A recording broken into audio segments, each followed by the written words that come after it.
Bobcat Nation. Al Weston here for another Coach's Corner. I got Jimmy Wilson with me. He wants to flip the script a little bit. What do you got for me, Jim? Yeah, Al, I understand you played in a golf tournament recently. We're going to talk golf today, so I want to ask you, have a little bit of the first tee jitters yesterday? We had a lot of tee jitters, not just the first one. I think it was just about 18 of them, somewhere around there.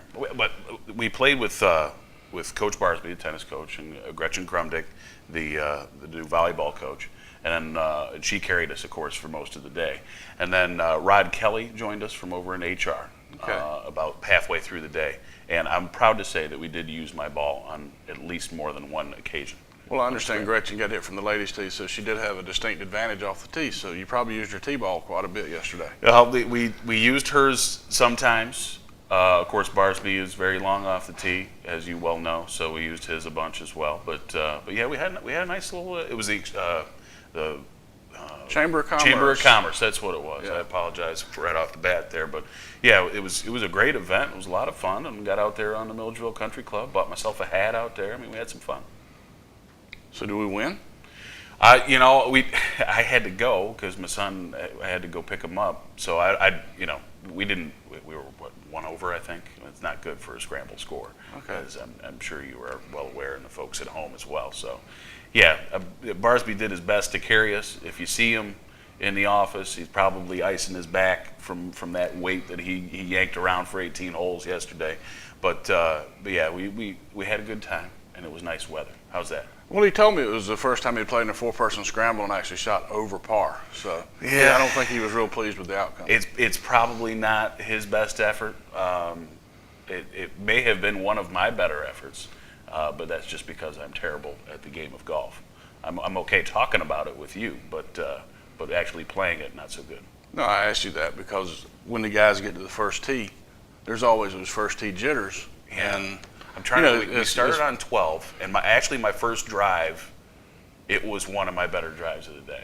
I mean, and I can't say it went 100% downhill from there, but it was one of my better drives of the day. But a decline from there is what you're saying? There was a steady decline. I always have trouble off the tee. I'm better with irons and short game and that kind of stuff, and that's where we use my balls more often than not. But the driver not so much. I'll leave that to the other guys. Okay.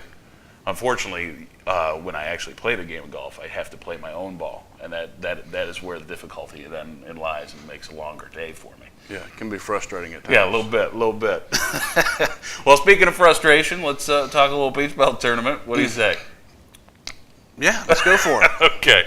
Well, so that's coming up this next week. You're going to head out to Columbus, Pine Mountain area, and play that beautiful Callaway Gardens, I believe it's called. Callaway Gardens, the mountain view course. And so this is the second straight year that Peach Belt tournament's been out there, I believe. Third or fourth, actually. Oh, is it that long? Okay. Because I knew we played some over in Pooler, I believe, before that. But yeah, so tell me about the team. What's the mindset right now? We've been off for a couple of weeks. How's everybody feeling? Injuries all rested up and we're ready to go, right?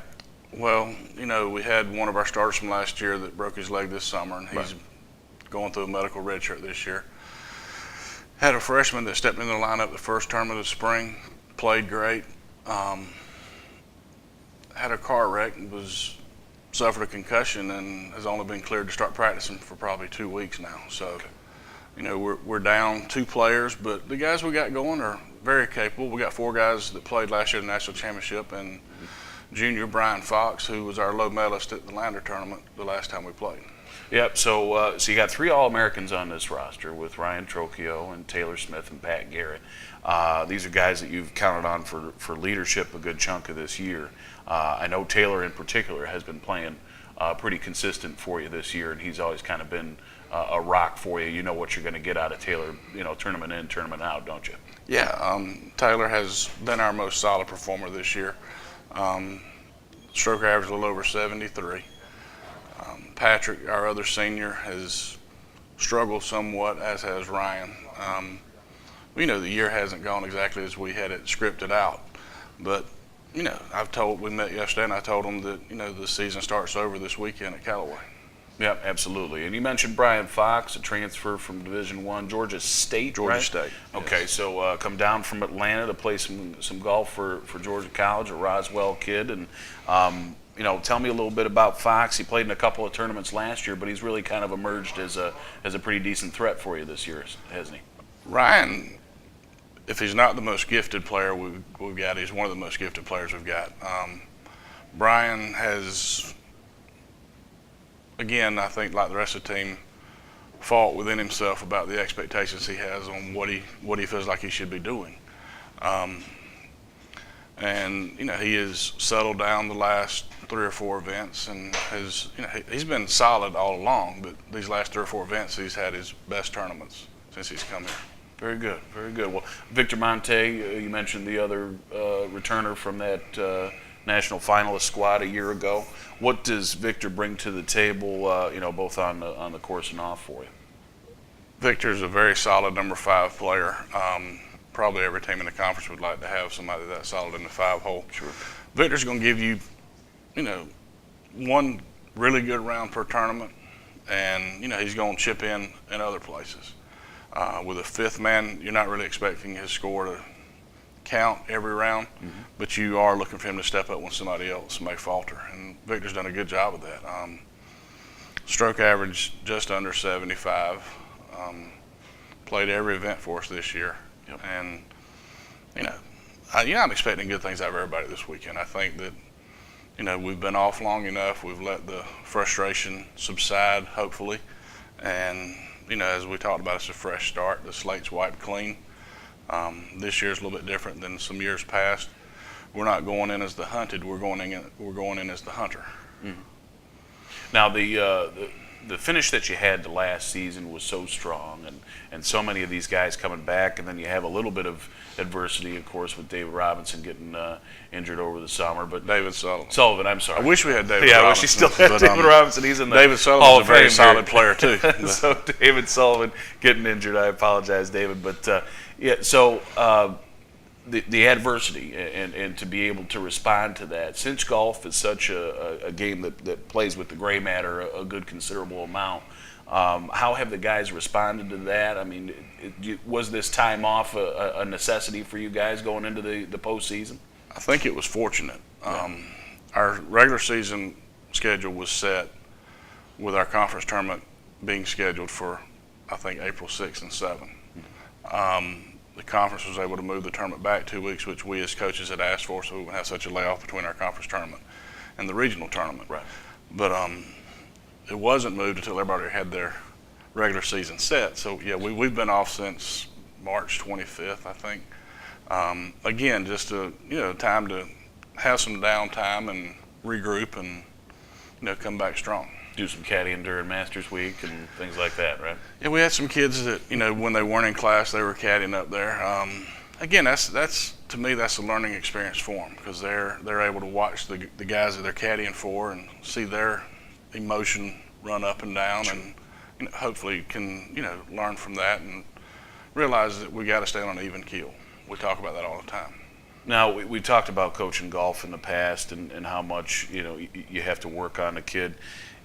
At this point in the year, are you done coaching swings and attack and that kind of stuff? Is it more about game planning holes and trying to keep emotions on an even keel? The one thing we talked about after the Lander tournament, the one thing that I asked everybody to work on was their pre-shot routine. I caught a couple of guys that they weren't necessarily going through the same routine with every shot toward the end of the season. And, we talked about, the time to work on the swing is over. The time to play golf is now. So more than anything, we focused on our pre-shot routine so that we can focus on staying in the process instead of worrying about the results that may come ahead. Sure. As long as you line everything else up the same, hopefully you get that same result. Exactly. That makes a lot of sense. Talk to me about your Peach Belt Conference. Again, another tough year for this conference. USC Aiken near the top there in the national rankings, and it's again going to be a super tough tournament this weekend. Yeah, both Aiken and Columbus are ranked in the top 10. I think Armstrong is number 12 or 13, and we're 14 or 15 in the country. Clayton State has played well of late, as has Georgia Southwestern. So I think you could put everybody's name in a hat and draw it out and pick the conference champion just as easy as you could sitting here trying to make an educated guess. Yeah, we talked about it on the ride over here too. The golf is such an interesting animal in that you play for 2 days, and if somebody's got it going for those 2 days, then they're going to be coming out a champion. Doesn't matter what you've done up until this point. And as I pointed out, I think Angel Cabrera was ranked number 269 in the world, and he was tied for first at the end of 72 holes at Augusta. So yeah, any given week, anybody can beat anybody. I'm not saying that we have to play exceptional this weekend. We just have to take care of our own business, and whatever happens will happen. Tell me a little bit about the course. What do we know about it? I mean, obviously you played on it a bunch, so you're pretty familiar with it. Well, it's a course that used to host a PGA Tour event, the Southern Open. It's more of an old-style course. It's not as long as some of the courses we play. Greens are small. We talked about if you just hit it in the center of the green, you're not going to have more than 15, 20-foot putt for birdie. It's definitely a golf course you have to manage your game on. You can't just hit it hard, go find it, and hit it again. You've got to place your shot strategically and move forward from there. All right, so tell me, this sounds to me like a course that Taylor Smith might be made for him. With the exception of one hole last year, Taylor had a great golf tournament. There was a par 3 that sort of got the better of him in one of the rounds, and that probably stopped him from being in the top 5 for the tournament last year. All right. Well, folks, look forward to that. We've got live stats, I believe, coming out of Columbus. They're going to do that again for the tournament this year. So stay tuned to gcbobcats.com. Look for the link there and find the live statistics and follow the Bobcats as they hopefully pull down, I believe, a third Peach Belt championship this would be. We have 2 in the books already, right? If you say so. Okay. The tournament's this Saturday and Sunday, April 20th and 21st. It will be live on GolfStat. Anybody in the Callaway Gardens area, please come on out and cheer on the Bobcats. Absolutely. Support the Bobcats. Catch the action also through the link to the live stats at gcbobcats.com. Our time is through here. For Jimmy Wilson, Al Weston, for the Bobcat Coach's Corner.